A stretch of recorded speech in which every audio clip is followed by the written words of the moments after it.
Hello అండి, ఈరోజు నేను జుట్టుకైతే హెన్నా పెట్టుకుంటున్నాను అనమాట. కువైట్ భాషలో చెప్పాలంటే కలత అంటారనమాట. ఈ కలత పెట్టుకోవడం వల్ల జుట్టుకు చాలా మంచిదండి. డీహైడ్రేట్ అవుతుంది జుట్టు అనమాట, చాలా చల్లగా ఉంటుంది. హెన్నా అనేది సమ్మర్లో ఖచ్చితంగా యూజ్ చేయాల్సిందే, ఎటువంటి వాళ్ళైనా. కొంతమంది బ్లాక్ హెన్నా యూజ్ చేస్తారు, కొంతమంది రెడ్ హెన్నా యూజ్ చేస్తారు. చాలా మంచిదండి గోరింటాక్ హెన్నా పౌడర్ యూజ్ చేయడం వల్ల. మనం పెట్టుకునే దాంట్లో ఉంటుంది ఇది హెన్నా ఎలా కలుపుకోవాలి ఏంటి అనేది. నేను ప్రాసెస్ చూపిస్తాను, ఇలా చేసుకోండి. ఫస్ట్ అయితే ఒక గిన్నె పెట్టుకోండి, స్టీల్ గిన్నె. ఏ గిన్నె అయినా పర్లేదు, కానీ స్టీల్ గిన్నెలో పెట్టుకుంటే మంచిది. నేను కువైట్ వాళ్ళ వీడియోస్ చూసి చేస్తున్నాను అనమాట. ఎందుకంటే ఆల్రెడీ ఇంతకుముందు కూడా పెట్టుకున్నాను, చాలా బాగుంటుంది. ఇక్కడ వచ్చేసి కొన్ని వాటర్ తీసుకొని, ఇది ఒక మనిషికి సరిపడా క్వాంటిటీ పెట్టుకొని చేసుకోవాలన్నమాట. ఇలా కళాయి పెట్టుకొని నీళ్ళు వేసుకొని ఒక 2 స్పూన్లంతా టీ పౌడర్ అయితే వేసుకోవాలి. మనకి జుట్టు చాలా రెడ్ కావాలంటే కొంచెం ఎక్కువ వేసుకోవాలండి. లైట్ బ్రౌన్ కలర్ అలాగా రెడ్డిష్గా కావాలనుకుంటే ఒక 2 స్పూన్స్ చూసుకొని వేసుకోవాలన్నమాట. చూడండి, నేను ఇక్కడైతే ఒక ఐరన్ ప్యాన్ తీసుకున్నాను. హెన్నా అనేది ఇలా ఐరన్ ప్యాన్లోనే కలుపుకోవాలండి. ఇంకా మన దగ్గర లేదు తప్పనిసరి అనుకుంటే స్టీల్ దాంట్లో అయితే కలపకండి, ప్లాస్టిక్ దాంట్లో కలపాలన్నమాట. ఇలా మన దగ్గర ఐరన్ ఉంటే ఖచ్చితంగా ఐరన్ ప్యానే పెట్టుకోండి. హెన్నా అనేది ఖచ్చితంగా ఐరన్ ప్యాన్లోనే కలపాలి, అది రూల్ అనమాట. చాలామంది ఐరన్ ప్యాన్లోనే కలుపుకుంటారు, ఎందుకంటే మనం పెట్టిన క్వాంటిటీ మొత్తం అంతా బాగా లాగేసుకొని ఐరన్లో ఏదో ఇమోఫ్లోన్ అనే ఒకటి ఉంటుందంటండి, అది ఖచ్చితంగా ఐరన్లోనే కలపాలని చెప్పారు వాళ్ళు. అందుకని నేను కూడా ఇక్కడ ఐరన్ ప్యాన్ అయితే తీసుకొని హెన్నా పౌడర్ అయితే తీసేసుకున్నాను, ఒక క్వాంటిటీ సరిపడా. ఇక్కడ వచ్చేసి నేను ఉసిరి పౌడర్ అయితే వేసుకుంటున్నాను. తర్వాత వచ్చేసి కాఫీ పౌడర్ అయితే వేస్తాను అనమాట. చాలా మంచిది. ఈ ఉసిరి కూడా యాంటీ ఆమ్లస్ ఉంటాయంట, యాంటీ ఆమ్లస్ అనేవి ఖచ్చితంగా ఉంటాయంట. ఈ హెన్నా అనేది చాలా మంచిదన్నమాట. మనకి సమ్మర్లో హెడ్కి పెట్టుకోవాల్సిందే తప్పనిసరిగా. చూడండి, కొంచెం నేనైతే ఇక్కడ కాంటినెంటల్ పౌడర్ అయితే వేసాను అనమాట, అంటే బ్రూ పొడి వేసేసాను. మీ ఇష్టం అండి, ఏదైనా వేసుకోవచ్చు, ఎనీ పౌడర్. మీ దగ్గర కాఫీ ఏ పౌడర్ ఉన్నా వేసుకోవచ్చు. చాలా మంచిదండి హెన్నా పెట్టుకుంటే. ఎందుకు ఇన్నిసార్లు చెప్తున్నానంటే నేను పెట్టుకున్నాను కాబట్టే చెప్తున్నాను. మనకి దీంట్లో ఇంకా ఎన్నో తెలియనివి ఎన్నో ఉన్నాయన్నమాట. చూడండి, ఇలా ఫస్ట్ అయితే మనం వేసిన పౌడర్ అంతా హెన్నాలో మిక్స్ అయిపోవాలన్నమాట. అలాగే డైరెక్ట్ వాటర్ అయితే వేయకూడదు. మనం టీ కాచాం కదా, ఇప్పుడు ఆ నీళ్ళు అయితే దీంట్లో వేసేసుకుందాం అనమాట. తక్కువ వస్తే చూసుకొని వేసుకోండి, ఎందుకంటే ఎక్కువ వేస్ట్ చేయకండి టీ పౌడర్ కూడా.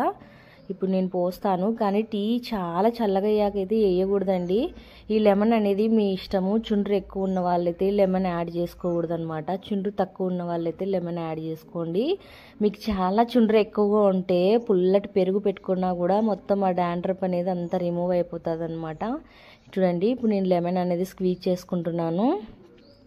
ఇది మీకు ఎక్కడైనా ఏమైనా ప్రాబ్లం ఉంటే ముందు టెస్ట్ చేసుకోండి. హ్యాండ్ పైన కొంచెం అప్లై చేసుకొని ఒక 1 అవర్ పాటు వదిలేయండి. మీకు ఏమైనా నవ్వలు అలా వస్తే ఇది మీరు పెట్టుకోకండి, ఈ హెన్నా మీకు పడినట్టు ఏం కాదండి. ఇది గోరింటాక్ పౌడర్ కాబట్టి ఏం పర్లేదు. బ్లాక్ హెన్నా అయితే ఏమైనా ప్రాబ్లం ఉండొచ్చు, కానీ ఇది రెడ్ హెన్నా కాబట్టి ఏ ప్రాబ్లం లేదు.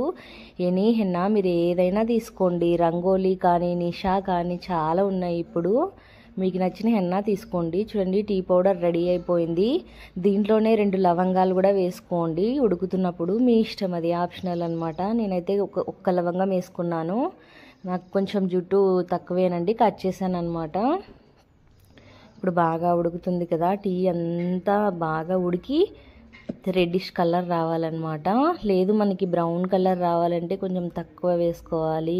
చాలా రెడ్ కలర్ రావాలంటే ఇంకా మీకు దీంట్లోకి ఆప్షనల్ చెప్తాను, బీట్రూట్ ముక్కలు కూడా కట్ చేసి ఆ రసాన్ని అంతా ఉడగొట్టి దీంట్లోకి వేసుకుంటే అదొక కలర్ వస్తుంది అనమాట. పచ్చి బీట్రూట్ లేనండి, మిక్సీ పట్టి ఫిల్టర్ చేసుకోవాలి, అలా వేసుకున్నా అదొక కలర్ వస్తుంది. చూడండి, ఇప్పుడు నేనైతే ఈ వాటర్ అంతా వేసేసాను. వేసి బాగా లంప్స్ లేకుండా స్మూత్ థిక్నెస్ పేస్ట్ మాదిరి కలుపుకోవాలన్నమాట. మనం శనగపిండికి బజ్జీలు వేసేటప్పుడు పిండి ఎలా కలుపుకుంటామో అలా ఆ మాదిరి రావాలన్నమాట. చూడండి, అంతా ఒత్తేసి నేను ఇలా తీసుకుంటున్నాను. కొంచెం బాగా చూడండి, మొత్తం నేను మళ్ళీ కాగితా వేసి వాటర్ వేసేసుకుంటాను అనమాట. స్పూన్తో ఇలా ప్రెస్ చేసి ఒత్తేస్తున్నాను, ఎందుకంటే మనకి ఆ టీ పౌడర్లో ఉండే సారం అంతా హెన్నాలోకి వచ్చేసేయాలి. చూడండి, నేను ఎలా బీట్ చేస్తానో అలా కలపెడుతూ ఉండాలి. తెలుగు భాషలో చెప్పాలంటే బాగా, ఇంగ్లీష్లో చెప్పాలంటే బాగా బీట్ చేయాలి. అంతే ఏం లేదండి, మనకి నిజంగా హెన్నా బాగుంటుంది. ఎన్ని రోజులకు ఒకసారి పెట్టుకోవాలని చెప్తే నేనైతే 20 డేస్కి ఒకసారి పెట్టుకోవాలని చెప్తానండి. మీరు బ్లాక్ హెన్నా కలుపుకునేటప్పుడు కూడా సేమ్ ప్రాసెస్సే, బట్ టీ పొడి వేయకూడదు, ఓన్లీ కాఫీ పొడి మాత్రమే వేయాలి. బ్లాక్ హెన్నాకి ఓన్లీ కాంటినెంటల్ కాఫీ పొడి మాత్రమే వేసారంటే మీకు బ్లాక్ వస్తుంది. లేదు మనం బయట కట్టించుకొని వస్తాం కదండి మార్కెట్లో, ఓన్లీ ఆ పౌడర్ అయినా వేసుకోవచ్చు, మీకు హెయిర్ బ్లాక్ వస్తుందన్నమాట. టీ పౌడర్ మాత్రం ఎట్టి పరిస్థితుల్లో వేయకూడదు బ్లాక్ హెన్నా పెట్టుకునేటప్పుడు. హెన్నా కూడా చేంజ్ అండి, ఇది రెడ్ హెన్నా, ఈ హెన్నా వాడకూడదు. ఇంక ఇక్కడ వచ్చేసి హెయిర్ సాఫ్ట్గా ఉండాలంటే నేను కొంచెం కోకోనట్ ఆయిల్ అయితే వేసాను. డైరెక్ట్ హెన్నా ఎప్పుడు కూడా హెయిర్ పై అప్లై చేయకూడదండి, ఎందుకంటే మన హెయిర్ అంతా స్కాల్ప్ అయిపోయి డ్రై అయిపోతుంది అనమాట. హెన్నా పెట్టుకునేటప్పుడు తప్పనిసరిగా ఆయిల్ కొంచెం మిక్స్ చేయాలి. అలాగే విటమిన్ ఈ క్యాప్సుల్ వస్తుంది కదండి, హెయిర్కి సంబంధించి క్యాప్సుల్ అయినా వేసుకోండి. ఇక్కడ చూడండి నేను ఒక డే అంతా పర్మిట్ చేశాను. డే ఆఫ్టర్ మార్నింగ్ తర్వాత కొంచెం పుల్ల పెరుగు అయితే వేసుకున్నాను అనమాట. అయితే ఈ పెరుగు రాత్రి ఫ్రిడ్జ్లో నుంచి తీసి పక్కన పెట్టేశాను. అలాగే ఒక కోకోనట్ వైట్ మిక్చర్ అయితే వేసుకుంటున్నాను అనమాట. ఎల్లో లేదండి, ఓన్లీ వైట్ మిక్చరే వేసుకుంటున్నాను, అంటే వైట్ సొనా అంటారు కదా, అది మాత్రమే వేసేసాను అనమాట. ఇది ఎగ్ వైట్ అనేది మన హెయిర్ని సిల్కీగా స్మూత్గా ఉంచడానికి, అలాగే జుట్టు పెరగడానికి సహాయపడుతుంది అనమాట. ఎగ్ అనేది, పెరుగులో ఎన్ని ప్రోటీన్స్ ఉంటాయో మీకు తెలిసిందే కదండి. హెన్నాలో ఖచ్చితంగా పెరుగు యాడ్ చేయాలండి, ఆప్షనల్ చేయడానికైతే లేదు. చెప్పాను కదా, పెరుగు మాత్రం కంపల్సరీ యాడ్ చేయాలన్నమాట. ఇది బాగా కలుపుకోవాలి.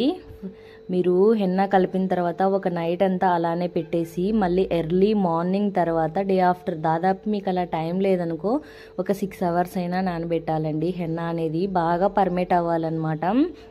ఇలా ఐరన్ ప్యాన్లో అయితే బాగా పర్మిట్ అయిపోతుంది. చూడండి ఇప్పుడు మనం శనగపిండి వడలేయడానికి పిండి ఎలా ఉందో సేమ్ అలానే ఉందన్నమాట. చూడండి లెమన్ అనేది కూడా ఖచ్చితంగా వేసుకుంటే మనకి హెన్నా అనేది బాగా రెడ్ వచ్చేసి జుట్టు బాగా సిల్కీ స్మూతీగా ఉంటుందన్నమాట. ఇంకా ఖచ్చితంగా కోకోనట్ ఆయిల్ అయితే వేయాలి. ఉసిరి పౌడర్ కూడా వేసుకుంటే, ఉసిరి గురించి నేను చెప్పక్కర్లేదండి, ఆమ్లా ఆయిల్ అని చెప్పి చాలామంది అయితే బయట వాడుతుంటారు కదా. నేనైతే ఇప్పుడు ఈ పొజిషన్లో ఆయిల్ పెట్టేస్తాను, హెన్నా పెట్టేస్తానండి. మీకు నచ్చితే ఈ వీడియో తప్పకుండా ఒక లైక్ ఇచ్చి నన్ను సపోర్ట్ చేసి కామెంట్ చేయండి.